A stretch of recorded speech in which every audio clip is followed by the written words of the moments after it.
Here's some of the more basic functions of Encore. So after you have logged into your Studio Balfour account, you are going to come over here to the right hand side and hit Launch Encore.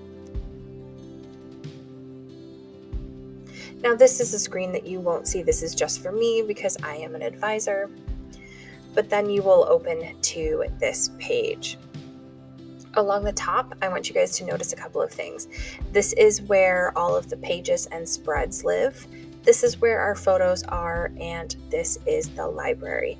Now, I do recommend that you spend some time getting familiar with what is available in the library with spreads.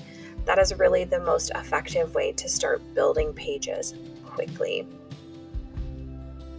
So I'm going to go here though. I'm going to click on our spread and I am just going to pick a page at random.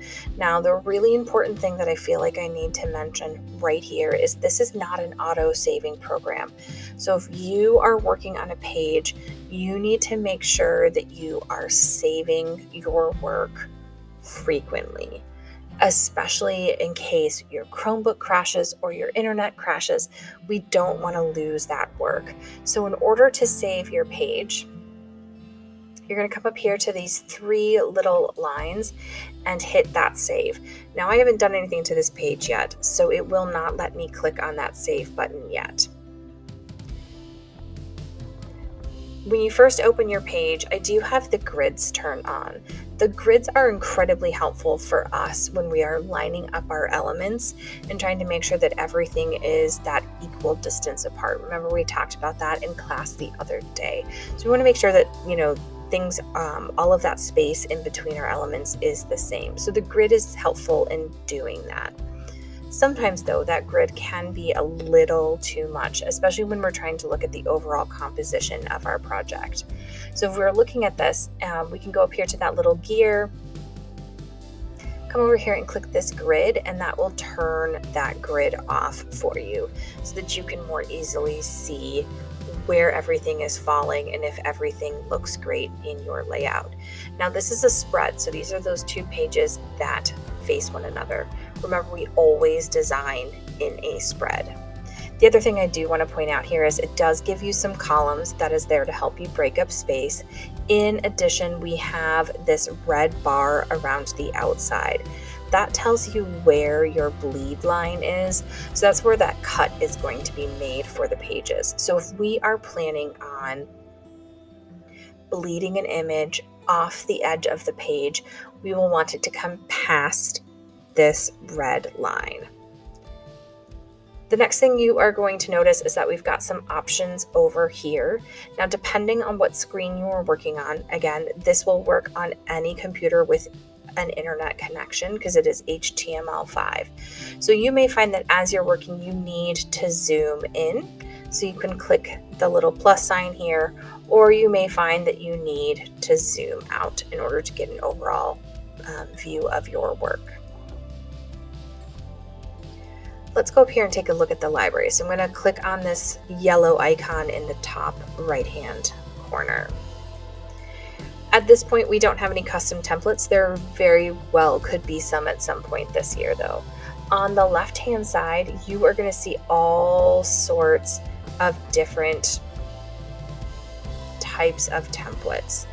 It entirely depends. Remember, templates are just a starting point. Oftentimes, we will edit templates in a ton of different ways in order to make them fit. In fact, that's really what I recommend you do. Do not try to build pages from scratch. It is very time consuming. And if you don't have a lot of technical skill yet, you're just going to want to tear your hair out. So really, I recommend grabbing one of these templates and utilizing that and then making it fit what you want to do. So I'm just going to grab this one that says One Lifestyle here. Before I do that, let's go up here and look at sports. Now, there are often some of these like sort of crazy looking tilted templates that are out there, or that have like these graphic elements in them. These don't really fit our design for the year, so we need to stay away from those. So I'm just going to grab this template here. I've highlighted it in yellow, and then down at the bottom, I'm going to hit Add to Page. And when it pops back to my page, you're going to notice there's a gray icon in the center. We want to place that right there and give another click. This box will pop up. We want to replace our existing content because there should be nothing on our page at this point. And the second question is the one that we have to be careful with. We want to make sure that we are using our project default fonts. We do not want 47,000 different fonts in our book, and we have set our font choices for this book. So we need to make sure that all of the pages look cohesive and like a book. So we're going to use our project defaults here and hit apply. So we've got a couple of things where it says text extends to beyond the frame. You're going to see that here with that little plus sign. If you see that plus sign, it means there's more text that isn't showing up in the box. And so we need to just be aware of that. That is something that we would need to correct before we move on. In the next video, I'm going to show you how to place images and some minor image edits.